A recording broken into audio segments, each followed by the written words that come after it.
Hi guys, क्या हाल चाल। SBI PO 2025 का एग्ज़ाम इस बार बहुत ज़्यादा चैलेंजिंग होने वाला है। ठीक है, अगर आप लोग पहले से तैयारी कर रहे हैं, आप में से हो सकता है कुछ लोग पहले के स्टूडेंट होंगे जिन्होंने पहले एग्जाम वगैरह दे रखा है और कुछ लोग होंगे बिगनर होंगे। ठीक है, तो ये वीडियो दोनों के लिए है। अगर आप लोगों ने पहले एग्जाम दे रखा है तो आप लोगों को पता होगा कि जनरली तैयारी किस तरीके से होता है एग्जाम के लिए, कि आप लोगों को प्री और मेंस को साथ में लेकर चलना चाहिए। ठीक है, बट यहाँ पर इस बार क्या है ना कि आप लोगों को थोड़ा सा फोकस करना चाहिए प्री के ऊपर ज़्यादा। क्यों? क्योंकि आप लोगों को पता होगा कि जो वेटेज है इंग्लिश का इस बार प्री में ज़्यादा हो गया है, बढ़ गया है। प्री का जो क्वेश्चन है ना वो 40 हो गया है, पहले 30 क्वेश्चन देखने को मिलता था।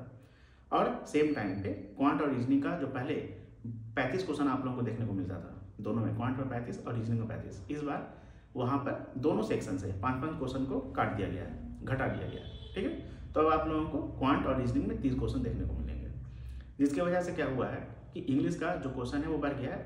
और इंग्लिश का क्वेश्चन बढ़ने की वजह से यहाँ पे जिन कैंडिडेट्स का क्वांट और रीजनिंग भले एवरेज हो लेकिन इंग्लिश अच्छा हो, उन लोगों का अटेम्प्ट बहुत ही ज़्यादा अच्छा हो जाएगा।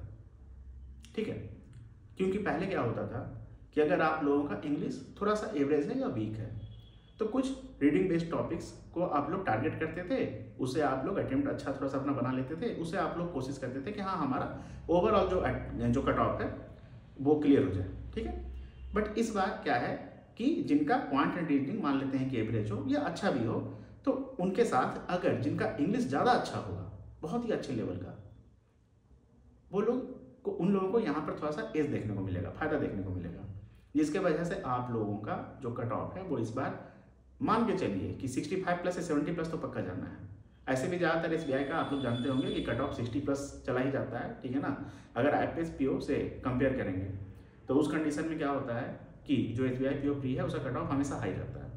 ठीक है, तो इस बार और भी ज़्यादा हाई हो सकता है बिकॉज ऑफ इंग्लिश, क्योंकि जाहिर सी बात है जिसका इंग्लिश अच्छा रहेगा वो लोग वहाँ पे भी स्कोर करेंगे ना। ठीक है, तो इस बार आप लोगों को थोड़ा सा अपने स्ट्रेटेजी में बदलाव करना चाहिए।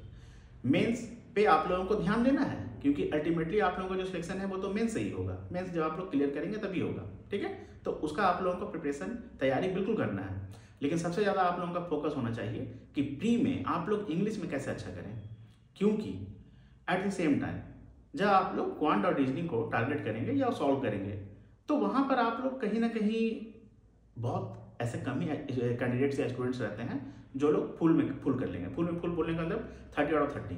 ठीक है ना, बट मोस्टली जो कैंडिडेट्स होते हैं या जो थोड़े से एवरेज कैंडिडेट्स होते हैं उन लोगों का अटेम्प्ट 20 प्लस 22, 23, 24 इतना पे रह जाता है। ठीक है ना, स्टक हो जाते हैं उतना पे, क्योंकि एग्जाम है ना, एग्जाम के प्रेशर में थोड़े से अटेम्प्ट्स कम भी होते हैं, भले आपका सब्जेक्ट पे कितना भी अच्छा कमांड हो। ठीक है, तो इस बार आप लोगों को इंग्लिश के ऊपर थोड़ा सा ज़्यादा मेहनत करना चाहिए, क्योंकि अगर आप लोगों का प्री ही नहीं निकलेगा इंग्लिश की वजह से, अब प्री कैसा नहीं निकलेगा, जाहिर सी बात है जिसका इंग्लिश अच्छा रहेगा वो लोग ज़्यादा अटेम्प्ट करेंगे तो उनका प्री निकलने का जो चांस है, पॉसिबिलिटी है, वो बढ़ जाएगा। लेकिन जिनका इंग्लिश अच्छा नहीं है, वीक है, तो जो लोग पहले से भी इंग्लिश में कम अटेम्प्ट करते थे और ओवरऑल कट ऑफ को क्लियर नहीं कर पाते थे, या मान लेते हैं कि ओवरऑल कट ऑफ अगर कम रहता था तो क्लियर कर लेते थे, तो उन्हें थोड़ा सा ज़्यादा यहाँ पे मेहनत करने की जरूरत है ना, क्योंकि उन्हें ज़्यादा अटेम्प्ट करना पड़ेगा। अब जब ज़्यादा अटेम्प्ट करेंगे तो ज़्यादा स्कोर आएगा, अब जब ज़्यादा स्कोर आएगा तभी ना कट ऑफ क्लियर कर पाएंगे। ठीक है, तो इसलिए आप लोगों को इस बार एसबीआई पीओ 2025 के लिए प्री पे भी ज़्यादा फोकस करना चाहिए। ज़्यादा आप लोगों को प्री के लिए इंग्लिश पे मेहनत करना चाहिए, इंग्लिश को थोड़ा सा स्ट्रॉन्ग करना चाहिए।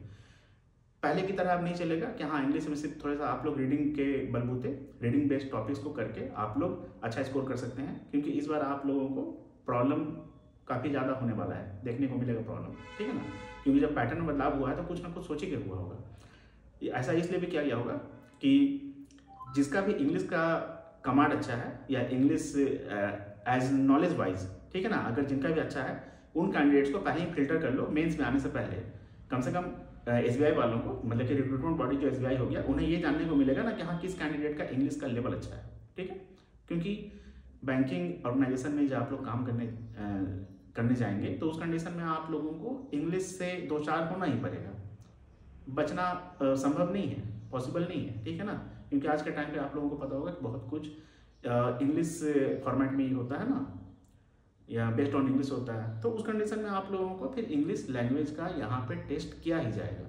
और इसी कारण हुआ क्या है कि पैटर्न में बदलाव हुआ है। ठीक है। तो प्लीज़ आप लोग फोकस कीजिएगा कि इंग्लिश को अपना स्ट्रॉन्ग सेक्शन ना सही, एवरेज या एबव एवरेज तो कम से कम कर ले एग्जाम से पहले।